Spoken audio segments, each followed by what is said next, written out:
கர்த்தருடைய பரிசுத்தமான நாமம் மகிமைப்படுவதாக. ஆசீர்வாதமான ஒரு நல்ல மாலை நேரத்திலேயும் வேத தியான நிகழ்ச்சியின் வழியாக உங்களை சந்திப்பதில் மிகுந்த சந்தோஷம். கிருபையாக கர்த்தர் நல்ல ஒரு நாளை நமக்கு தந்திருக்கிறார். இந்த வாரத்தின் இடை நாளிலேயும் பரிசுத்த வேதாகமத்தை தியானிப்பது அது நமக்கு ஆசீர்வாதமானது. வேதத்தில் வேத தியானத்தை குறித்து ஒரு வசனம் உங்களுக்கு சொல்லிவிட்டு இன்றைக்கான தியான பகுதிக்கு கடந்து செல்லலாம் என்று ஆசிக்கிறேன். தெசலோனிக்கேயர் உள்ளவர்களை பார்க்கிலும் பெராயா பட்டணத்தார் நற்குணசாலிகளாய் மாறினார்கள் என்று அப்போஸ்தலர் நடபடிகளின் புத்தகத்தில் நீங்கள் வாசிக்க முடியும். அவர்கள் நற்குணசாலிகளாய் மாறுவதற்கு காரணம் தினந்தோறும் வேத வாக்கியங்களை ஆராய்ந்து பார்த்தார்களாம். அப்போ தினந்தோறும் வேத வாக்கியங்களை ஆராய்ந்து பார்ப்பது நம்முடைய குணத்தை மாற்றக்கூடிய ஒன்று. ஆகவே வேத தியானம் நம்முடைய சுபாவங்களை, குணத்தை மாற்றட்டும் என்கிற சிந்தையோடு வேதத்தை நாம் தியானிக்கலாம். லூக்கா எழுதின சுவிசேஷத்திலிருந்து 17ஆம் அதிகாரம் அதனுடைய 26 முதல் 30 வரை உள்ள வசனங்களை நீங்கள் வாசித்தீர்களானால், நோவாவின் நாட்களும் லோத்துவின் நாட்களும் என்று 2 காரியத்தை ஆண்டவர் நமக்கு எச்சரிப்பாக எழுதுகிறார். இன்றைக்கு தியானம் ஒரு எச்சரிப்பின் தியானமாகவே இன்றைக்கு நாம் தியானிக்க போகிறோம். எச்சரிப்பு என்றால் என்ன அப்படின்னு பார்த்தீங்கன்னா, சாலைகளிலே பல இடங்களிலே எச்சரிப்பு என்கிற போர்டு வைக்கப்பட்டிருக்கும். டிரான்ஸ்ஃபார்மரத்தில் எச்சரிக்கை எழுதப்பட்டிருக்கும். வளைவுகளில் திரும்பும்போது எச்சரிக்கை போர்டு வைக்கப்பட்டிருக்கும். அப்படின்னா என்ன அர்த்தம்? மிக கவனமாக செல்ல வேண்டும், கவனமாக இருக்க வேண்டும் என்பதுதான் அதனுடைய அர்த்தம். வேதத்தை வாசிக்கும் பொழுது வேதம் நமக்கு எச்சரிக்கிற சில காரியம் என்ன என்றால், நாம் கவனமாக இருந்து கொள்ள வேண்டும் என்பதற்காகத்தான் எச்சரிக்கிறது. அப்படி நம்ம கவனமாக இருக்க வேண்டிய காலகட்டத்தில் இருக்கிறோம் என்பதையும் நாம் மறந்துவிடக்கூடாது. காரணம், நாம் வாழ்ந்து கொண்டிருக்கிற காலங்கள் அப்படிப்பட்ட காலங்கள். சரி, நம்முடைய காலங்கள் நாம் கவனமாக இருக்க வேண்டிய காலங்கள் என்பதனாலே இந்த காலத்தில் நமக்கு என்ன எச்சரிப்பு கொடுக்கப்படுகிறது பரிசுத்த வேதாகமத்தில் என்றால், ஆண்டவருடைய வருகையின் நாட்கள், மனுஷகுமாரனுடைய வருகையின் நாட்களை குறித்த எச்சரிப்பு கொடுக்கப்படுகிறது. இன்றைக்கு அநேக இடங்களிலே கிறிஸ்துவின் வருகையை குறித்து பேசுகிறவர்களும் உண்டு, அதை மறந்து விட்டவர்களும் உண்டு. ஆனால் நீங்கள் அதை மறந்துவிடக்கூடாது என்பதை நான் உங்களுக்கு ஆரம்பத்திலே சொல்லிவிடுகிறேன். தேசத்தில் எது வேண்டுமானாலும் நடக்கலாம், ஆனால் நாம் எச்சரிக்கையாய் இருக்க வேண்டும் என்பது தான் தேவன் நமக்கு சொல்லுகிற வார்த்தை. இந்த காலத்தை நீங்கள் எடுத்துக்கொள்ளுங்கள். தேசம் முழுவதும், உலகம் முழுவதும் நாம் கவனிக்க வேண்டிய ஒரு காலத்தில் இருக்கிறோம். காரணம், தேசங்களில் நடக்கிற சில சம்பவங்களை உங்களுக்கு சொல்லிவிட்டு இன்றைக்கு தியானத்துக்கு வரப்போகிறேன். இன்றைக்கு தேசத்தில் யுத்த செய்திகளை கேள்விப்படுகிறோம். பலவிதமான சட்ட திருத்தங்களை குறித்த செய்திகளை கேள்விப்படுகிறோம். வேத பிரமாணத்தை தாண்டி சில சட்டதிட்டங்கள் தேசத்தில் இயற்றப்படுவதை குறித்து நாம் கேள்விப்படுகிறோம். அழிவுகள், நினைத்திராத நிலச்சரிவுகள், நினைத்திராத பேர் அழிவுகள் தேசத்தில் நடந்து கொண்டிருக்கிறது. ஜனத்துக்கு விரோதமாய் ஜனம், ஜாதிக்கு விரோதமாய் ஜாதி, கொலை பாதகங்கள், குற்றச் செயல்கள், பலவிதமான கொடிய நோய்கள் தேசத்தை பயமுறுத்தி கொண்டிருக்கிறதை நீங்கள் வாசிக்க முடியும், கேட்க முடியும். இன்றைக்கு ஒரு செய்தியை வெளியிட்டிருந்தார்கள். குரங்கு அம்மை என்கிற கொடிய நோய் வேகமாக பரவி கொண்டிருக்கிறது என்று செய்தியை வெளியிட்டிருக்கிறார்கள். இது எல்லாம் நமக்குடைய தேசத்தில் நடந்து கொண்டிருக்கிறது. இந்த காலகட்டத்திலே நாம் எதை எதிர்பார்க்கலாம் என்றால், மனுஷகுமாரனுடைய வருகையை நாம் எதிர்பார்க்க வேண்டும். அப்படியானால் மனுஷகுமாரனுடைய வருகையின் நாட்களுக்கும் நமக்கும் என்ன சம்பந்தம் இருக்கிறது என்பதை கவனிக்க தவறிவிடக்கூடாது. 2 வேத மனிதர்களை ஆண்டவராகிய இயேசு இந்த அதிகாரத்தில் கோடிட்டு காண்பித்திருக்கிறார். பழைய ஏற்பாட்டு பரிசுத்தவான்களிலே ஏராளமான பரிசுத்தவான்கள் இருந்தாலும் ஏன் ஆண்டவரை லோத்துவையும் நோவாவையும் இங்கே கோடிட வேண்டும்?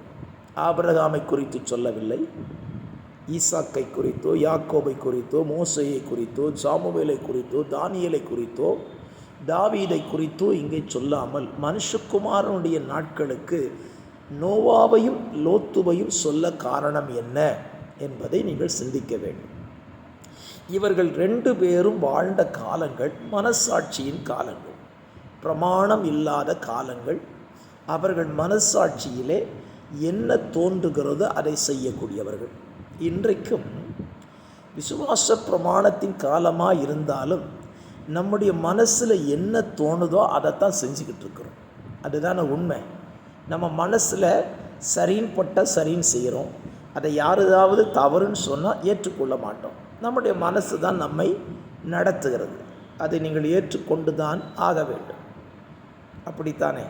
ஸ்தோத்திரம். மருத்துவர்கள் சொல்லுகிறார்கள் இதை சாப்பிடக்கூடாது. நம்முடைய மனசாட்சி சொல்லுது அதெல்லாம் சும்மா சொல்கிறாங்க, நம்மளை ஏமாத்துறாங்க.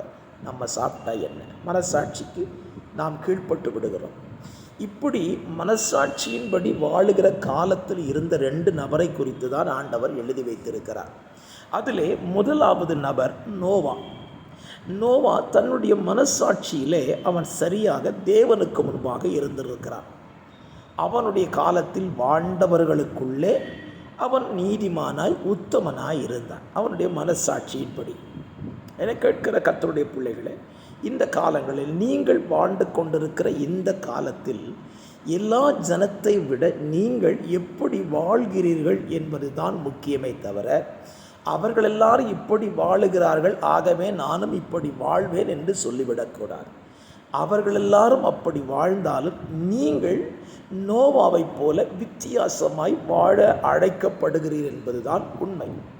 அப்பொழுதுதான் உங்களுக்கு தேவனுடைய கண்களில் கிருபை கிடைக்கும். மறந்து விடாதிருங்கள், நோவாவின் காலத்தில் நோவாவுக்கு மட்டும் ஏன் கிருபை கிடைத்தது? அவன் தன் மனசாட்சியிலே மற்றவர்களை பார்க்கிலும் நீதிமானும் உத்தமனுமாய் இருந்ததினாலே அவனுக்கு தேவனுடைய கண்களில் கிருபை கிடைத்தது.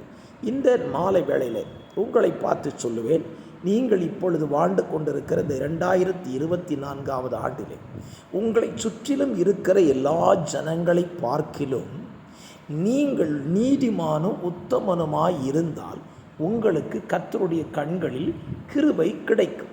அல்லேலூயா. கர்த்தருடைய பரிசுத்த நாமம் மகிமைப்படுவதாக. நோவா காலத்துக்கும் மனுஷகுமாரனுடைய காலத்துக்கும் என்ன சம்பந்தம் என்றால், நோவாவின் காலத்தில் என்ன நடந்தது என்பதை ஆண்டவரே எழுதியிருக்கிறார்.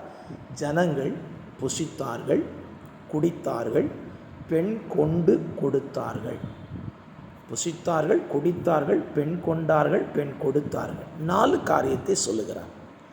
இந்த 4 காரியம் மட்டும்தான் நோவா காலத்தில் நடந்துச்சான்னு கேட்டிங்கன்னா, இன்னும் 2 காரியம் நடந்திருக்கு. என்னது? ஜலப்பிரளயமும் வந்தது,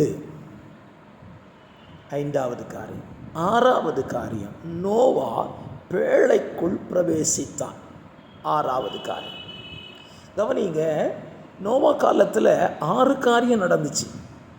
5 காரியங்கள் இந்த உலகத்திலே நடந்தது. 6வது காரியத்தில் கவனிக்க வேண்டும். பெண் கொண்டதும், பெண் கொடுத்ததும், புசித்ததும், குடித்ததும், ஜலப்பிரளயம் வந்து அழித்ததும் இந்த பூமியில் நடந்துச்சு. இது எல்லாமே அழிந்து போன ஒரு சம்பவங்கள். புசித்தவன் அழிந்தான், குடித்தவன் அழிந்தான், பெண் கொண்டவன் அழிந்தான், பெண் கொடுத்தவன் அழித்தான், ஜல பிரளயம் எல்லாரையும் அழிச்சிட்டு. ஆனால் பேழைக்குள் பிரவேசித்த நோவா பத்திரமாயிருந்தான். இந்த பேழைக்குள் நோவா குடும்பம் பிரவேசித்தது.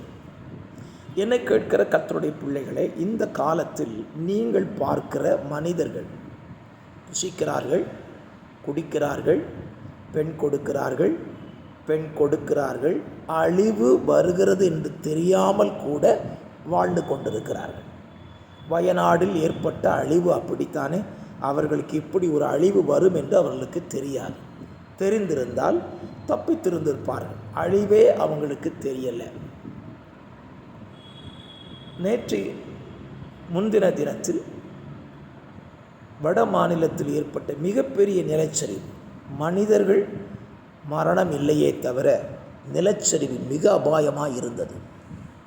இது எல்லாமே தெரியாமல் நடக்கிற சம்பவங்கள். இதில் எல்லாரும் அழிந்து போனார்கள். ஆனால் பேழைக்குள் பிரவேசித்த நோவா அழியாமல் காக்கப்பட்டான். அப்படியானால் இந்த மனுஷகுமாரனுடைய நாட்களில் நமக்கு விடப்படுகிற எச்சரிப்பு என்ன?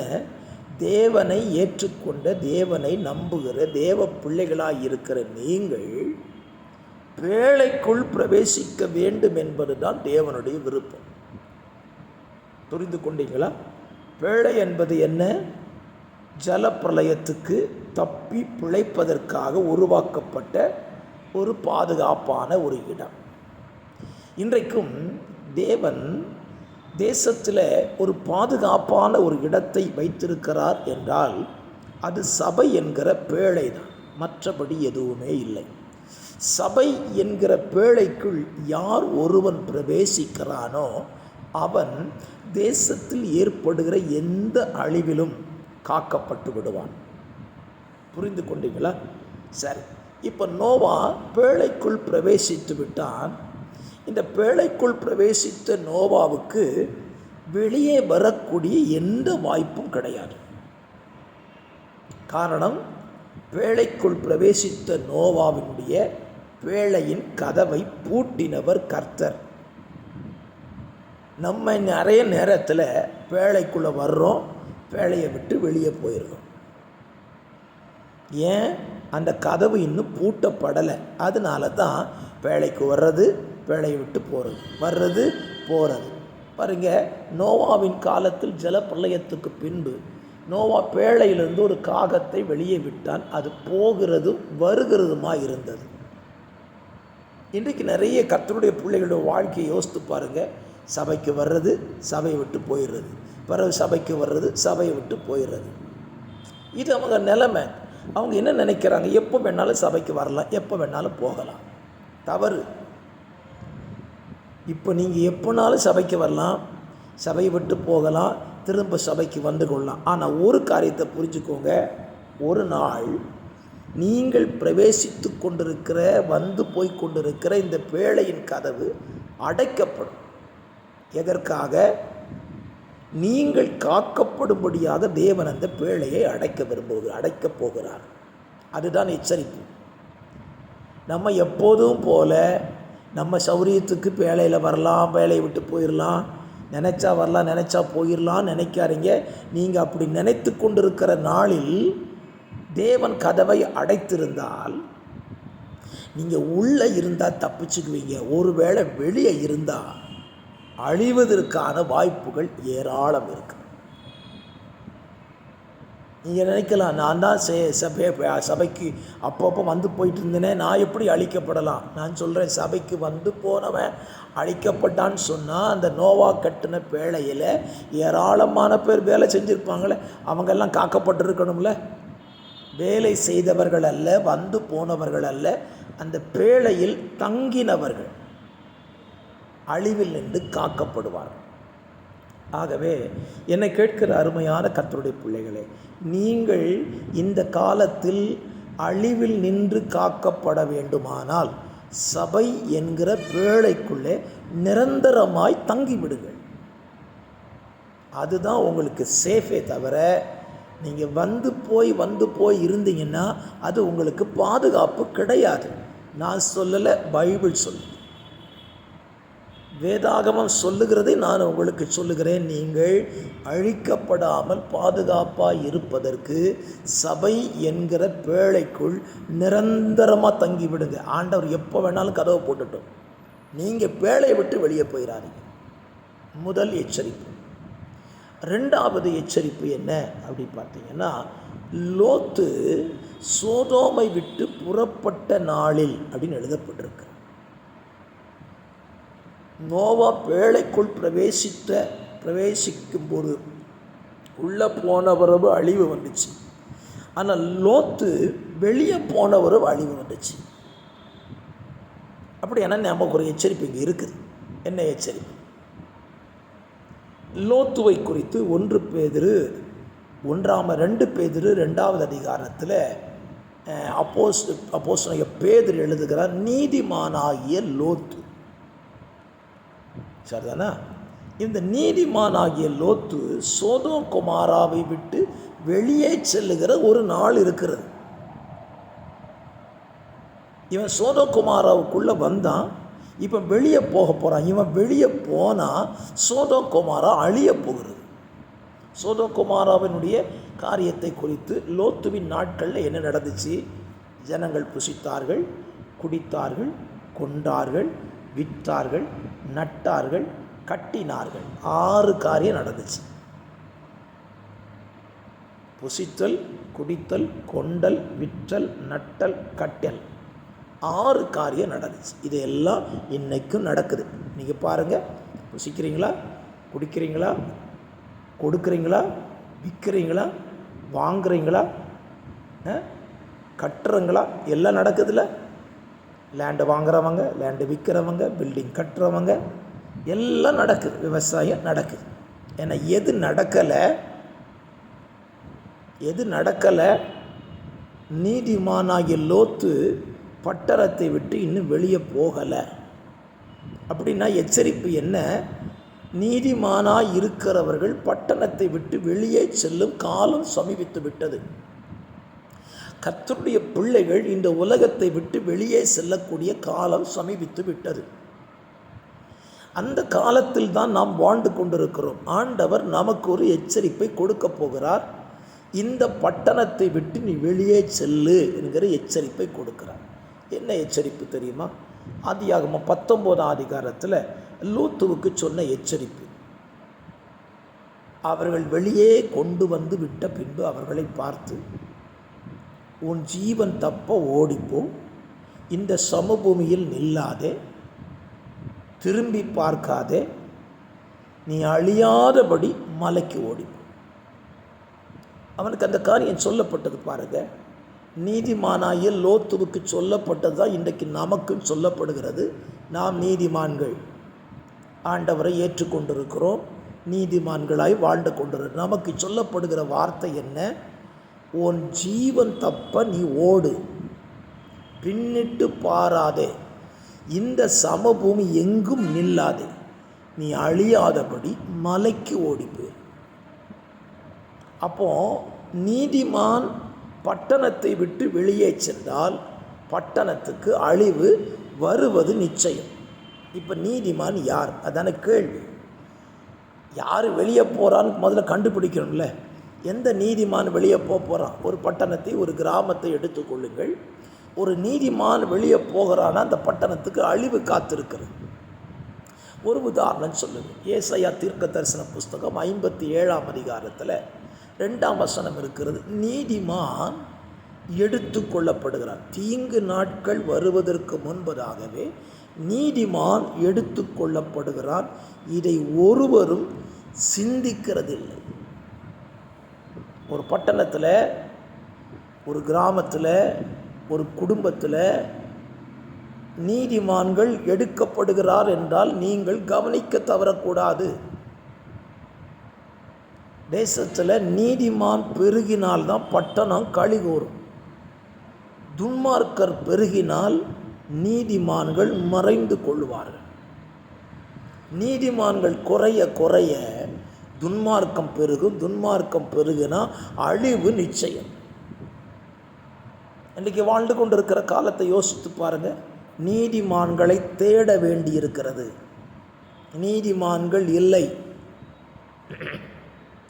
ரோமர் 3ஆம் அதிகாரத்தில் நன்மை செய்கிறவன் இல்லை, நீதிமான் ஒருவனாகிலும் இல்லை. அப்போ நீதிமான் தேசத்தில் இல்லை அப்படின்னா அழிவு தேசத்துக்கு நிச்சயம்.